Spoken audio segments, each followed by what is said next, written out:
Hey there, wealth builders.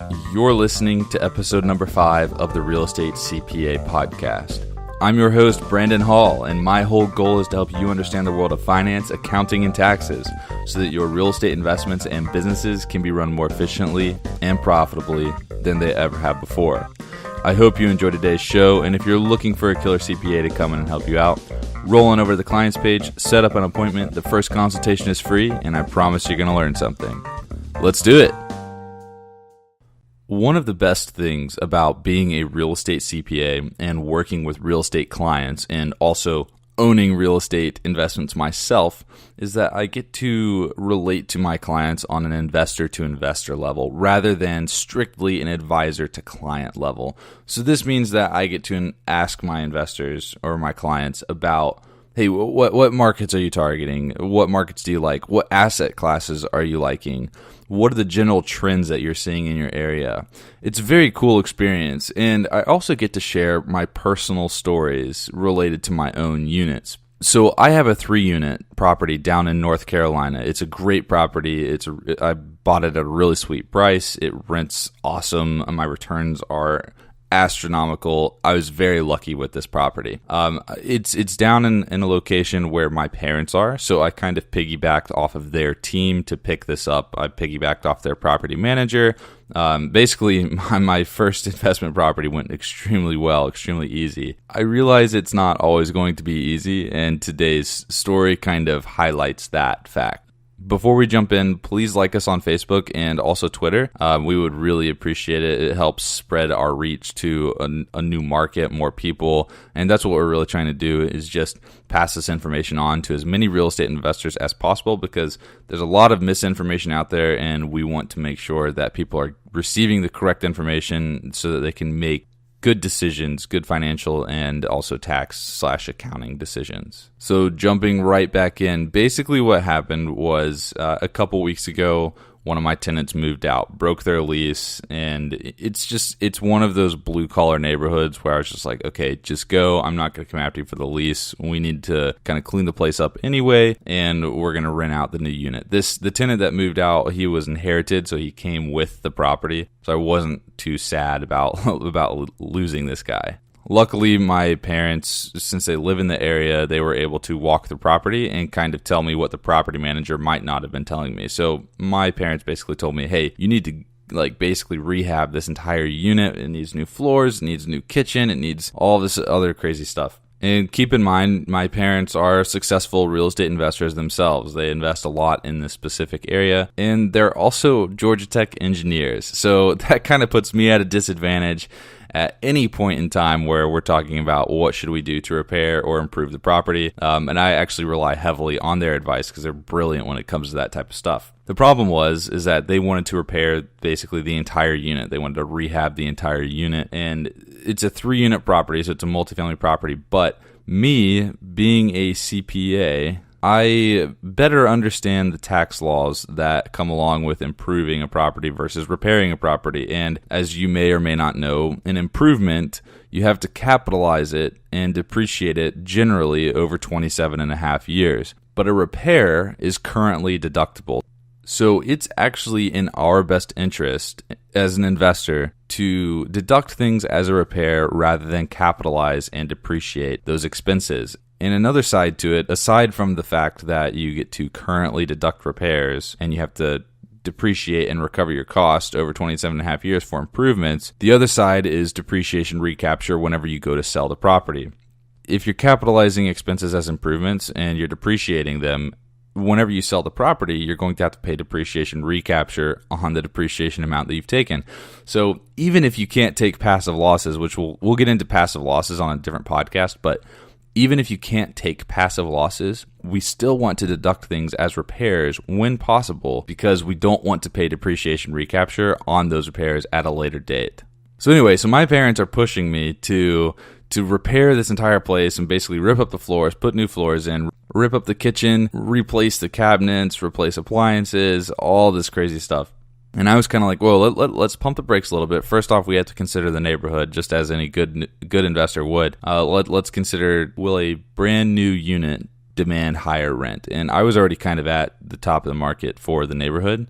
Now, we were able to get a little bit more rent, but all of these new improvements were not necessarily going to allow me to charge a much higher rate. But the second thing, and the biggest thing for me, was how can I strategically plan these improvements so that I can deduct all of them? And I mentioned that it was a multifamily property. And the nice thing about a multifamily property is that when you make repairs in one unit, you may or may not be substantially improving the entire unit of property. And with the final tangible property regulations that were released in 2014, there are 9 units of property, essentially building systems. And one of the units of property is simply the building structure, and it consists of the floors, the roof, the partitions, the walls, that type of stuff. So I had that unit of property in my mind essentially the entire time, and I was like, I want to make sure that whatever improvements we are doing to this unit of property are not going to be considered material to the unit of property or substantial to the unit of property. And as long as I can stay under that threshold, I can deduct what we would call improvements. I can deduct them as repairs. So generally speaking, there's a materiality threshold of 30%. Theoretically, if I replaced all the floors in my unit, for instance, that would be replacing 33% of the floors, and that could be looked at substantially improving the unit of property. However, if I can strategically plan my floor replacements, then I could deduct them as a repair, because they're not substantially improving the unit of property. And remember, the unit of property is the building structure itself. So I was in kind of a dilemma because my parents, being the Georgia Tech engineers, they wanted to just gut everything and replace it all. And I had to kind of say, hey, look, I totally agree that you guys want to make it look nice, but at the same time, I need to make sure that I'm going to get the best return on my investment. And to do that, I need to make sure that I can deduct everything as repairs.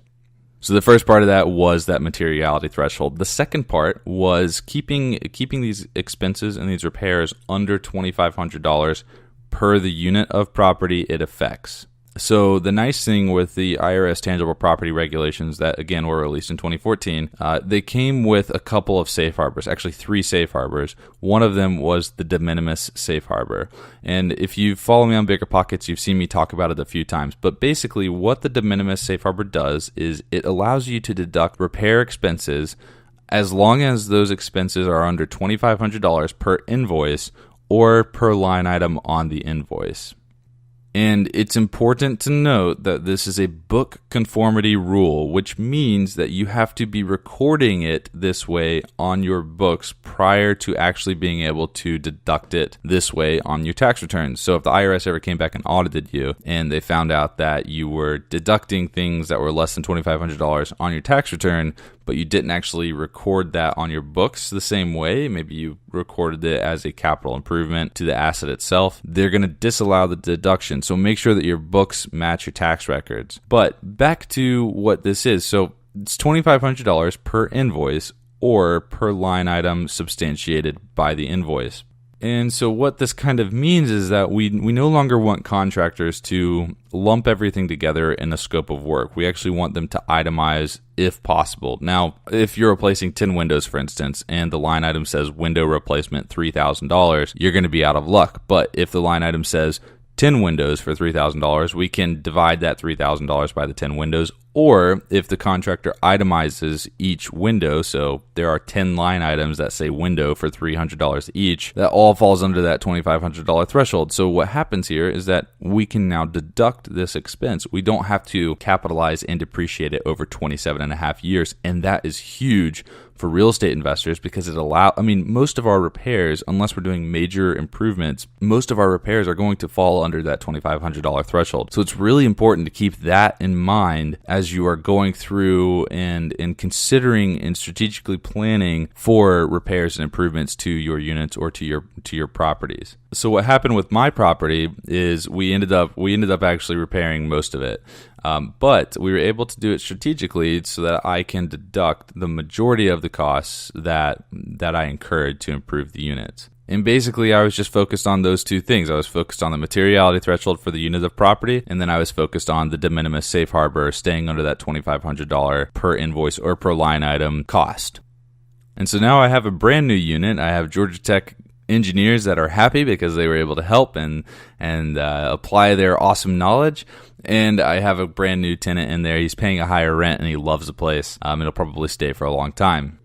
So I touched on unit of property a few minutes ago, and I kind of want to circle back and touch on that again and explain it a little bit more. There are 9 units of property, not including the building. The building is a unit of property, but it's also made up of the following units of property. The first unit of property is the HVAC system. The second is the plumbing system. The third is the electrical systems. The fourth would be escalators. Fifth would be elevators. 6 would be fire protection and alarm systems. 7 would be security systems. 8 is gas distribution systems. And 9 is other structural components identified in publishing guidance from the IRS. That's a fun one, huh?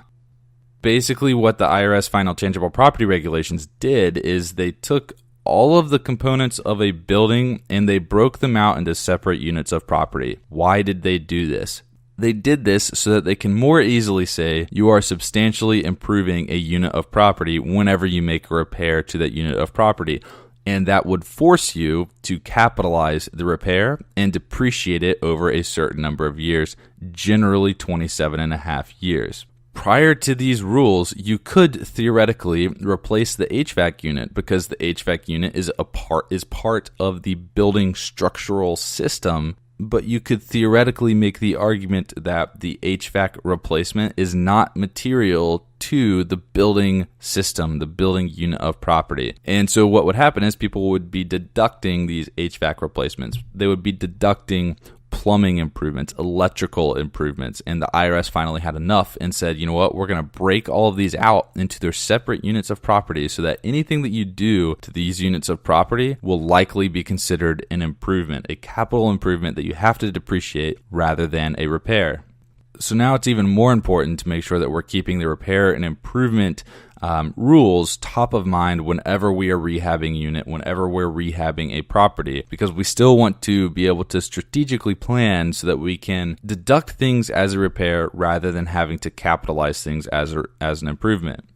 So how do these new rules affect you? Well, if you have a single family rental, you are kind of going to be out of luck because anything that you do to any of the units of property will likely be considered a material improvement, a substantial improvement to the unit of property. But if you have multifamily property, it might not be a substantial improvement to the system, to that unit of property. So a great example of this, let's say that you have a 4-unit property, all the HVAC systems are attached to that same property, and let's say that you want to replace one of the HVAC units. So you have four HVAC units total, 1 is shot, and you need to replace it, or you need to repair it. With a 4-unit property, when you're replacing one of the HVAC units, remember the HVAC system is a unit of property, and the HVAC system on your 4-unit property is considered all 4 units plus all the ductwork and everything else that goes into the HVAC system to make that 4-unit property function. So theoretically, if you replace one HVAC unit, you are replacing less than 25% of the HVAC system of that 4-unit property. So you could theoretically say, hey, I've made a repair to the HVAC system. It's not a capital improvement because it's not a material or substantial improvement to the HVAC system as a whole. And this is where the strategic planning gets really fun because the bigger the multifamily asset that you have, as long as it's all in one building and not like 50 units spread out in, 25 separate duplexes. But if you're buying big multifamily assets that are all in one building, the IRS tangible property regulations now are kind of in the palm of your hand. You have a lot more leeway and a lot more flexibility into how you treat various repairs and various improvements. And you compare that with a single family home that has one HVAC unit, you replace that one HVAC unit and you're replacing probably more than 90% of the HVAC system as a whole, which would require you to capitalize and depreciate the expense of that HVAC unit over 27 and a half years. So you're now recovering your cost over a very long time period rather than immediately. And on top of that, you're going to have to pay depreciation recapture whenever you sell the property, which is just not something that we want to do. And I know that this can all be extremely confusing, so we're definitely going to dive into it a little bit further on a future podcast. But In the meantime, if you have any questions, feel free to contact me at contact@therealestatecpa.com. You can also sign up for a new client consultation, or if you're one of my current clients, feel free to book another appointment. We'll jump on the phone and talk about it. And just remember to like us on Facebook, like us on Twitter. Follow us on Twitter. I'm new to this whole social media thing from a business perspective, so I've never actually pushed people to follow me on this type of stuff. But I would love it if you do, because it's really going to help out. It's really going to help us with our reach, and we just want to hit a wide target audience of people. And lastly, sign up for our newsletter. We would love to have you on the newsletter. Basically, the Real Estate CPA newsletter is just going to keep you updated with content releases, so blogs, podcasts, things like that. It will also kind of update you on various tax law changes. So if there's something big happening, kind of like the IRS tangible property regulations, you would receive notice of this, and you might be spurred into action to actually schedule an appointment, either with me or your current CPA. And I'm planning on having webinars and events, like live events, at some point in the future. So the Real Estate CPA newsletter will keep you up to date on all of that type of stuff. So sign up. It comes out every 2 weeks. It's a really cool thing. Well, that's all today, folks. Thank you very much for listening. We'll have another podcast released next week. B Hall, signing off.